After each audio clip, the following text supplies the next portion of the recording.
വയനാട്ടിലെ ദുരന്തത്തിൽ മരണമടഞ്ഞവർക്ക് മുന്നിൽ ആദരാഞ്ജലികൾ അർപ്പിക്കുകയാണ്. കനത്ത ദുരിതമാണ്. കേരളം ഇന്നേവരെ കാണാത്ത മഹാദുരന്തമാണ് സംഭവിച്ചത്. സൈന്യമടക്കം രംഗത്തെത്തി രക്ഷാപ്രവർത്തനങ്ങൾ തുടരുകയാണ്. വിശദ വിവരങ്ങൾ നോക്കാം. ഒപ്പം മഴ തുടരുമെന്നാണ് റിപ്പോർട്ട്. അതിതീവ്ര മഴ വീണ്ടും ഉണ്ടാകുമെന്നാണ്. 8 ജില്ലകളിൽ റെഡ് അലർട്ട് പ്രഖ്യാപിച്ചിരിക്കുന്നു. 4 ജില്ലകളിൽ ഓറഞ്ച് അലർട്ടും പ്രഖ്യാപിച്ചിട്ടുണ്ട്. യെല്ലോ അലർട്ട് 2 ജില്ലകളിൽ തുടരുന്നു. ഡീറ്റെയിൽ ആയ വിവരങ്ങളെല്ലാം നോക്കാം. അപ്ഡേറ്റുകൾക്ക് ചാനൽ സബ്സ്ക്രൈബ് ചെയ്യാൻ മറക്കരുത്. ഇടുക്കി മുതൽ കാസർഗോഡ് വരെയുള്ള ജില്ലകളിലാണ് റെഡ് അലർട്ട് പ്രഖ്യാപിച്ചിരിക്കുന്നത്. പത്തനംതിട്ട, ആലപ്പുഴ, കോട്ടയം, എറണാകുളം ജില്ലകളിൽ ഓറഞ്ച് അലർട്ട് തുടരും. തിരുവനന്തപുരം, കൊല്ലം ജില്ലകളിൽ യെല്ലോ അലർട്ടാണ് പ്രഖ്യാപിച്ചിരിക്കുന്നത്. വടക്കൻ കേരളത്തിൽ നാളെയും മറ്റന്നാളും അതിശക്തമായ മഴ തുടരാൻ സാധ്യതയുണ്ടെന്നാണ് അറിയിപ്പ്.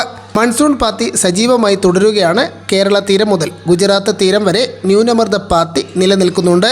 കോഴിക്കോട് ജില്ലയിൽ വെള്ളക്കെട്ട് രൂക്ഷമാണ്. 100ഓളം പേരെ മാറ്റി പാർപ്പിച്ചു. മാവൂരിൽ 6 ദുരിതാശ്വാസ ക്യാമ്പുകൾ തുറന്നു. പീച്ചി ഡാമിൻ്റെ 4 സപ്പിൽവേ ഷട്ടറുകൾ 145 സെൻറ്റിമീറ്റർ വീതം തുറന്നു. മഴ തീവ്രമായി തുടരുന്ന ഘട്ടമായാണ് ഷട്ടറുകൾ ഉയർത്തിയത്. അതേസമയം നാളെയും വിവിധ ജില്ലകളിൽ ഇപ്പോൾ കളക്ടർമാർ വിദ്യാഭ്യാസ സ്ഥാപനങ്ങൾക്ക് അവധി പ്രഖ്യാപിക്കുകയാണ്. പാലക്കാട് ജില്ലയിൽ അവധി പ്രഖ്യാപിച്ചിരിക്കും. കണ്ണൂർ, കാസർഗോഡ്, മലപ്പുറം, തൃശൂർ, എറണാകുളം, പത്തനംതിട്ട, വയനാട് ഇങ്ങനെ 7 ജില്ലകളിൽ പൂർണ്ണമായും വിദ്യാഭ്യാസ സ്ഥാപനങ്ങൾക്ക് നാളെ ജൂലൈ 31 അവധിയായിരിക്കുമെന്നാണ് അതാത് കളക്ടർമാർ അറിയിച്ചിരിക്കുന്നത്.